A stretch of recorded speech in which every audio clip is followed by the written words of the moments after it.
A DeWitt County ambulance was sent to the home of Ronnie Hendricks upon receiving a call of a gunshot victim. The call stated that 31-year-old Pamela Shelley had shot herself in the house. She died on her way to the hospital from the bullet wound to the head. Investigators had no leads other than the boyfriend, his family, and her 2 children, the latter 2 not testifying to officers. The fact that Ronnie disappeared twice during this case was very suspicious to me, is why I decided to investigate the case even further. There's so many things that just did not add up in this case. Everyone that I talked to about it said that Pamela was a very happy person and she would never showed sign of being depressed and she would never commit suicide and leave her kids behind like she did.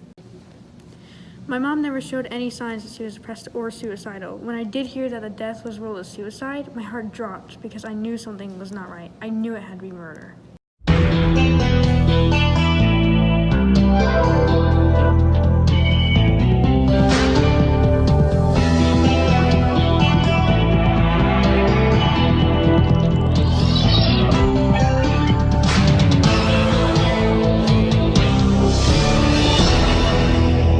Boyfriend's family spinned a sappy tale of his girlfriend falling into a spiral of depression. Pamela and Ronnie did not have a healthy relationship. Pamela had a husband, and dating Ronnie made her a little depressed from what I saw. And it was broken when one of the initial investigators had a suspicion that suicide was not the cause of death. With the aid of the pressure of national television, the suspect agreed to a sentencing that the family of the girlfriend agreed with. Her boyfriend claimed to hear the gunshot from the porch, and he had rushed outside. Right when I heard about this case, I knew that something wasn't right. I looked at the pictures and listened to the interviews. I knew that there was more that they were not telling us. Pamela was living with her boyfriend and her 2 children at the time, but it was not her children nor the boyfriend who called the police, but rather the boyfriend's grandfather. When the ambulance arrived, both Shelley and the boyfriend rode in the ambulance. The boyfriend helpfully gave directions to the hospital, as it was an incredibly rural area. Unfortunately, Shelley died on the way to the hospital. It was a really bad day. Pamela had been talking about coming back home and reuniting our broken family.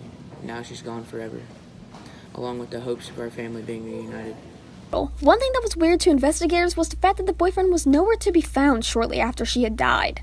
This is one thing that really tipped me off that something just was not right. The fact that the boyfriend would leave during the case was very odd. This caused me to want to investigate the case even further, but unfortunately we did not have a lot of evidence. All we had to work with was blood, the gunshot, and the gunshot residue left on the counter.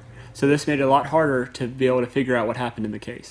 Despite the setbacks, investigators continued to press onwards. The boyfriend failed to show up for further questioning, a trend that would be continued later. Investigators decided that they would find the next best source for their questioning, the boyfriend's family. Ronnie was always a little trouble as a kid, and from what I saw, Pamela helped him through this, and he told me that he didn't know what he was going to do without her. It was not until far later that they got a hold of Shelley's boyfriend. He told investigators that he had been outside with Kayla when he heard the gunshot, using this as a time to state that Kayla was a very troublesome child. He said that her last statements had been that she killed herself so that she could not be pried away from her children. During the interview, he was set to take a polygraph test on 2 separate dates, and he failed to show up for both. He seemed to disappear, and police were left with a series of inconsistencies and no way to connect them to what had truly occurred. Then, someone came forward with evidence that would disprove what he had said.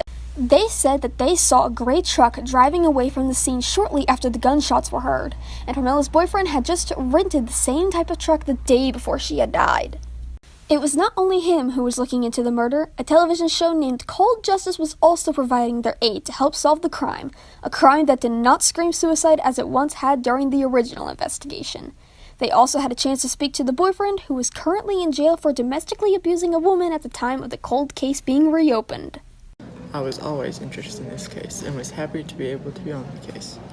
The thing that caught my attention when I read the case file was the boyfriend. I saw that he had disappeared during the case twice, and this was very odd to me, so I decided to call him again. The boyfriend was finally given a polygraph test, ones that he had ran away from during the original investigation.